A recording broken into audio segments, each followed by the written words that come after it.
Middle east में Yemen का Houthi America और इजराइल के लिए बड़ी चुनौती बन चुका है। हूती ने लाल सागर में इंटरनेशनल शिपिंग कारोबार को पूरी तरह से ठप कर दिया है।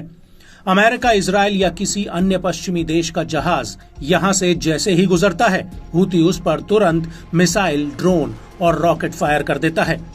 और तो और हूती ने हाल ही में अपने जाफा ड्रोन को तेल अवीव के काफी भीतर तक भेजकर एक बड़ा ब्लास्ट कर दिया था, जिससे इजराइल को अभी तक का सबसे बड़ा झटका लगा था। और ये बात भी साफ हो गई थी कि हूती अब इजराइल के भीतर तक हमला करने में सक्षम है।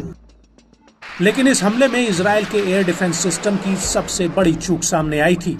वो ये थी कि इजराइल का कोई भी एयर डिफेंस सिस्टम इसे इंटरसेप्ट नहीं कर पाया था।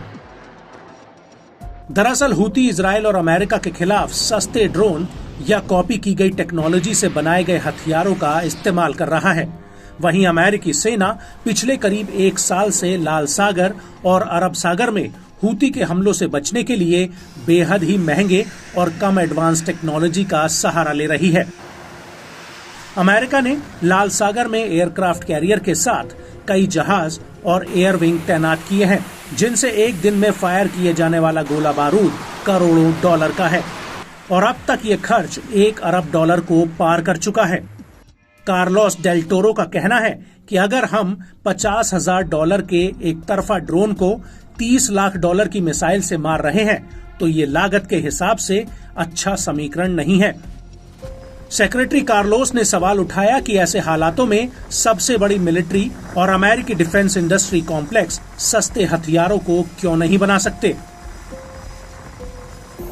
मिडिल ईस्ट में अमेरिकी नौसेना का मानना है कि वो एक ड्रोन को गिराने के लिए SM-2S, SM-6S और SM-3 मिसाइलें इस्तेमाल कर रही है, जिनकी कीमत $20 लाख से लेकर $2,79,00,000 तक है। और जुलाई 2024 में अमेरिका के आइजनहावर कैरियर स्ट्राइक ग्रुप ने लाल सागर में हूती के ड्रोन्स और मिसाइलों को इंटरसेप्ट करने के लिए करीब 155 SM मिसाइलें और 135 टॉमहॉक क्रूज मिसाइलें फायर की हैं, जिनकी कीमत प्रति यूनिट $20 लाख तक है। और अक्टूबर 2023 से लेकर जून 2024 तक इस युद्धपोत ने करीब $0.5 अरब की मिसाइलें फायर कर दी हैं।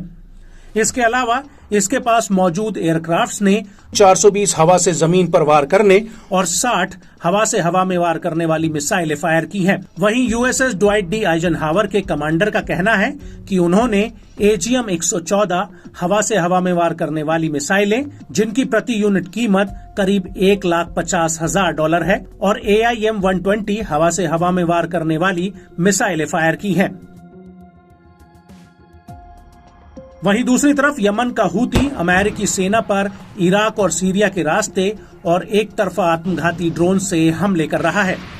अप्रैल 2024 में ईरान और उसके सहयोगियों ने इजराइल की तरफ 300 से ज्यादा ड्रोन, क्रूज और बैलिस्टिक मिसाइलें दागी थी, और इनमें से अधिकतर हथियारों को अमेरिकी एयरफोर्स ने इजराइल पहुंचने से पहले ही मार गिराया था, और अमेरिकी सेना ने इन्हें गिराने के लिए पेट्रियट मिसाइलों का इस्तेमाल किया था, जो बेहद ही महंगी हैं।